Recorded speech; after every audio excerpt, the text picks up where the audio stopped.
It's time to cook with Susan Beck.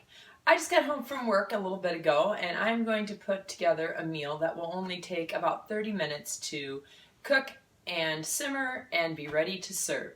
This is almond rice casserole, a favorite that I grew up with as a kid. My mother would make this for our family and I'm so happy my husband loves it as much as I do because now we serve it in our home. So today I'm going to start with a skillet that has fairly deep sides to it so that I can put all of my ingredients in here, simmer it in one pan, and I will be done and ready to serve without dirtying any other dishes along the way. Into my pan will go 1 pound of pork sausage, and I'm going to just break that up with this nice meat chopper. I will just put this on medium heat. I don't need any extra grease in there. When I'm browning sausage or hamburger, there's plenty of fat in the meat, so I don't really worry about it sticking to the bottom of the pan. Pork, I find this tool is very helpful because pork doesn't break up quite as easily as your ground beef does. So we will let that get started here a little bit, and I'm going to move on to my tray of vegetables. Into my casserole tonight, I will be putting in some mushrooms. I often use canned mushrooms. Usually I have a can in my Lazy Susan. I don't even have any in there today, but I do have mushrooms in the fridge. 1 stalk of celery that I've already washed, and I have some green onions that are in need of being used. So I'm going to use those up for my onions today. But any old onion will work. You could even use onion flakes, minced onion from a spice container if you prefer to do so. Alright, so we will chop our vegetables up. Get rid of these ends on the onions and these ends on the celery and cut this up. It calls for about 2 tablespoons of onion chopped. You can decide how much you'd like. Again, casseroles are extremely forgiving in their quantity. So if you really like onion or celery, you can always add additional to it. Something I like to do with celery, I kind of like that in smaller pieces, is I like to run my knife down it the long way and then chop it into pieces. Let's get rid of that end as well. And I will make some little celery pieces for my almond rice casserole. Alright, my last thing to need to chop up are my little portobello mushrooms. You know, any button mushrooms, any kind of mushrooms is fine. A paper towel is the best choice for removing any dirt that you might find on these rather than running them under water to rinse it off. So I'll just give my mushrooms a little check. You're welcome to use the stems and the tops of the mushrooms. They will both be just fine. When you buy the cans, usually you get the stems in there as well. So I'm cutting up, I guess I've got 8 mushrooms here. Just a rough chop to those.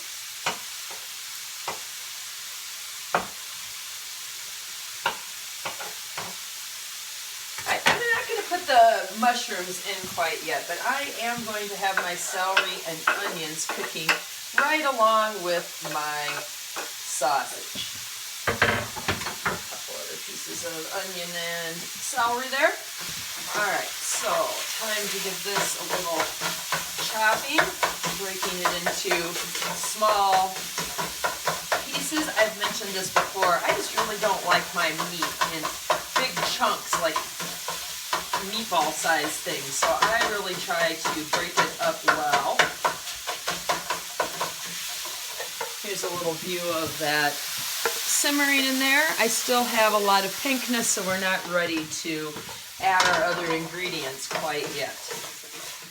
Now this pork has almost no fat on it, so I am not going to need to drain the oil off of this, but if you do have a lot of grease in the bottom of your pan, I would suggest that you put it into a colander and drain off that excess.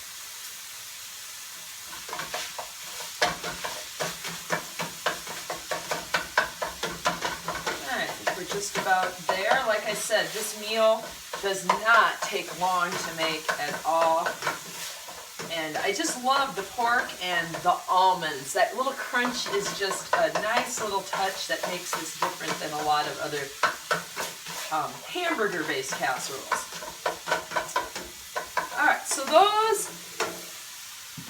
are cooking up nicely in there. My sausage is no longer pink. My vegetables, onions and celery, are starting to cook. I am going to add into that my mushrooms, and then other ingredients I have today are some parsley flakes. I just do a little shake over the container for those. 1 box of Uncle Ben's long grain original recipe rice. You can buy this fast cook version of this, but I kind of like the slow. It lets all the flavors blend together as it simmers for a bit. So in goes the rice, and I use the seasoning packet. You could always reduce the amount of seasoning if you're a little worried that that might seem like too much for your family. The next thing I'm going to put in is chicken broth and water. I need a can of chicken broth, which is about 15 ounces, and a can of water, so another 15 ounces.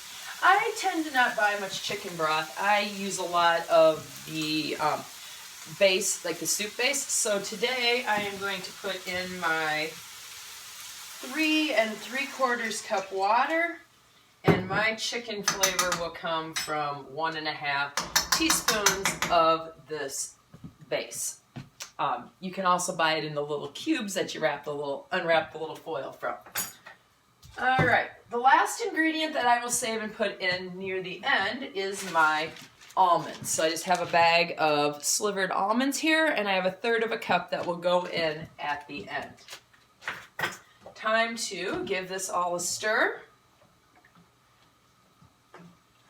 And it takes about 20 minutes for that rice to cook, and that's all we're waiting for now is for the rice to be at the right texture for eating, no more crunch to it. So I am going to put my lid on this.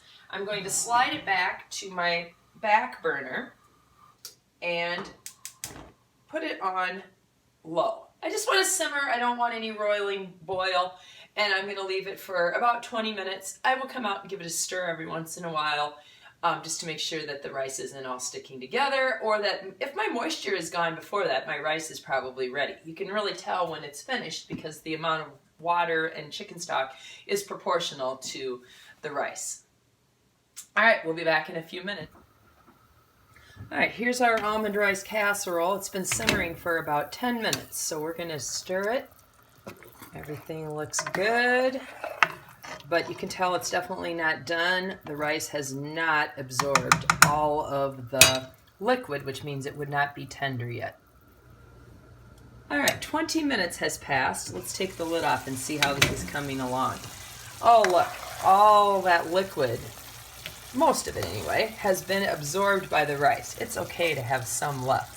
Okay, the biggest thing that I think you need to do with this is not just judge by how it looks. I think you need to give it a taste to make sure that rice really is tender. All right, so let's give it a taste and see how that rice is. It's very tender, and so is the celery. It's perfect. Last ingredient is ready to go into the casserole. 1/3 cup of almonds. We'll give it one last stir. And now we're ready to plate it up and eat it for dinner. Doesn't that look great? The green in there gives it a little bit of color. The almonds will give this a very nice crunch.